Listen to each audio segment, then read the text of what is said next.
अस्सलाम वालेकुम दोस्तों, आज मैं एक और वीडियो लेके आपके पास आया हूँ।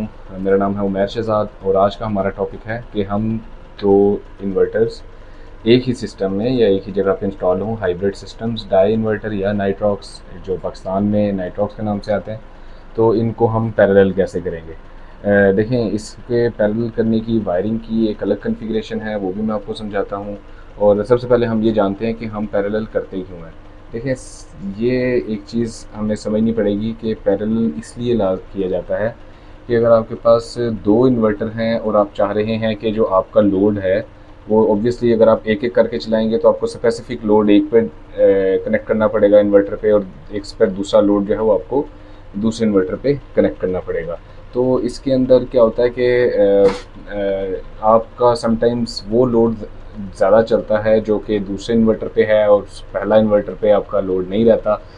तो इस प्रॉब्लम को सॉल्व करने के लिए हम क्या करते हैं कि दोनों को पैरेलल कनेक्शन में कनेक्ट कर देते हैं। पैरेलल कनेक्शन में कनेक्ट करने का फ़ायदा या बेनिफिट ये है कि जितना भी आपका लोड है वो दोनों इन्वर्टर्स पे डिवाइड होके चलेगा। इस पे एक इन्वर्टर मास्टर बन जाता है और दूसरा स्लेव बन जाता है। जो मास्टर इन्वर्टर है वो बेसिकली ब्रेन अपना इस्तेमाल कर रहा होता है और वो लोड की डिवीजन दोनों इन्वर्टर्स पे अकॉर्डिंगली करता रहता है। अब इसके अंदर हम सबसे पहले तो ये डिस्कस कर लेते हैं कि वायरिंग कैसे करनी है। देखें, जैसे एक इन्वर्टर की वायरिंग होती है, उसमें आपने ग्रिड कनेक्शन, बैटरीज कनेक्शन और सोलर पैनल से जैसे कनेक्शन करने हैं ये वैसे ही हैं। लेकिन यहाँ पे आपको एक ख़ास ख्याल ये करना पड़ेगा कि जो फेज़ आपने ग्रिड से लिया हुआ है, दोनों इन्वर्टर्स पे सिंगल फेज़ हों या थ्री फेज़ हों, आपके जो फेज़ हैं वो कॉमन ही रहेंगे।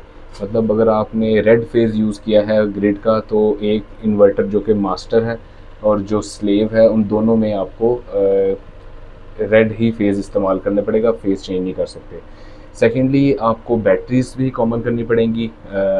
इसमें बैटरी आप देखें कि हमारे पास ट्यूबुलर बैटरीज इंस्टॉल्ड है और यहाँ पे ट्यूबुलर बैटरीज के जो कनेक्शन है, अगर मैं आपको दिखा सकूँ तो इसके अंदर हमने जो पॉजिटिव्स हैं वो दोनों के कॉमन किए हुए हैं और जो नेगेटिव हैं वो भी दोनों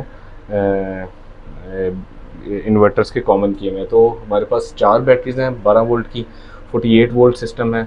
अब उसमें जाके देखते हैं कि आप यहाँ पे देखें जो वोल्ट इधर आ रहे हैं 51.26 वोल्ट, वो इधर भी तकरीबन उतने ही हैं। ये थोड़ा सा जो वोल्टेज का डिफरेंस है, ये वोल्टेज ड्रॉप वायर की लेंथ से भी फ़र्क पड़ता है।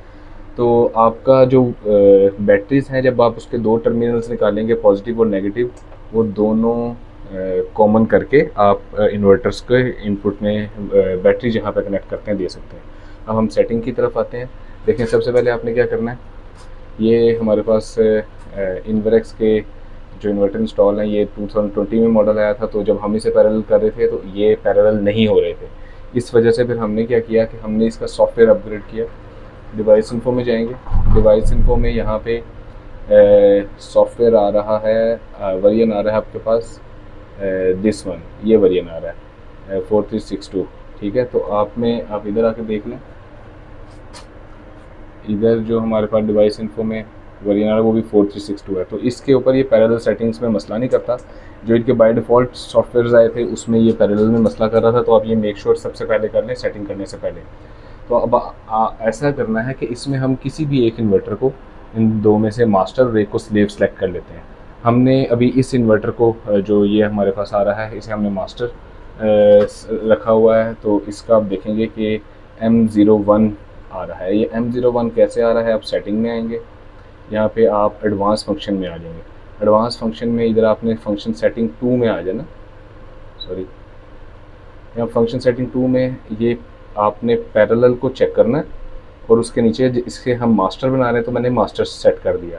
और ये जो मोड बस है इसको मैंने 01 रखा हुआ है, 0 कोई भी हम इसको चेंज कर सकते हैं अप टू 16। तो इसका नाम हमने 01 रखा हुआ है और फेज़ हमने लिया हुआ A।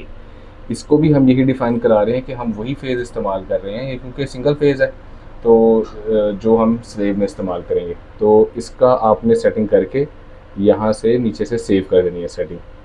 जैसे ही आप सेव करते हैं, ठीक है, ये आपका मास्टर की सेटिंग हो जाएगी और साथ ही आपने स्लेव पे आ जाना है।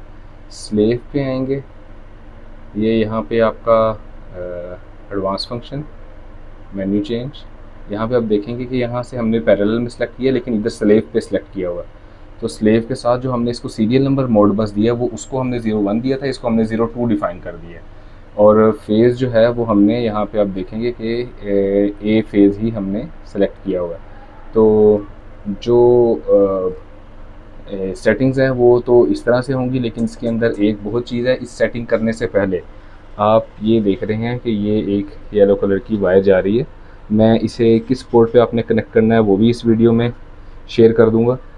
अपने थंबनेल में लगा देता हूँ, आप वहाँ पे देख लीजिएगा। आपने इन दोनों इन्वर्टर्स को इसके थ्रू कम्युनिकेट भी करवाना है। जब आपके कम्युनिकेट होंगे, ये वायर कनेक्टेड होगी। ये बेसिकली इसके अंदर पैरेलल की 2 पोर्ट्स आ रही होती हैं। आपने अगर इसमें पैरेलल ए में लगाया तो आप इसमें भी पैरेलल ए में लगा के सिलेक्ट कर सकते हैं। अब उसके बाद आप क्या करेंगे, ये वाली सेटिंग करेंगे जो कि आपको मैंने वीडियो में बताई है। अगर आपको इसमें कोई कन्फ्यूजन हो तो आप मेरे से पूछ सकते हैं। सेकेंडली ये कि एक चीज़ का ख्याल रखें कि इसमें जो लोड है हम वो भी कॉमन कर सकते हैं, लेकिन वो सिर्फ मेन पोर्ट का लोड कॉमन करेंगे। स्मार्ट लोड का मैं सजेस्ट यही करूँगा कि जो हमने टेस्टिंग की है उसके अंदर आप जो स्मार्ट लोड पोर्ट है उसको आप सेपरेट ही रखें। आप दोनों के अलग अलग फेज़ न्यूट्रल निकालें दोनों इन्वर्टर्स के, और अलग अलग लोड हैवी लोड के लिए इस्तेमाल करें। वो ऐसे होगा कि अगर एक इन्वर्टर पे उस हैवी लोड ज़्यादा भी चल रहा है तो वो बैटरी के थ्रू ग्रिड नहीं भी है अगर अवेलेबल, तो वो ये ग्रिड शेयरिंग आपस में एक दूसरे से करते रहते हैं। तो वो भी आपको वीडियो पसंद आएगी। अगर आपको इसमें कोई सवाल हो या कोई क्वेश्चन है तो आप मेरे से पूछिएगा। इसकी जो मज़ीद डिटेल्स कुछ हैं वो मैं आपके साथ स्क्रीनशॉट में शेयर कर देता हूँ। बहुत शुक्रिया।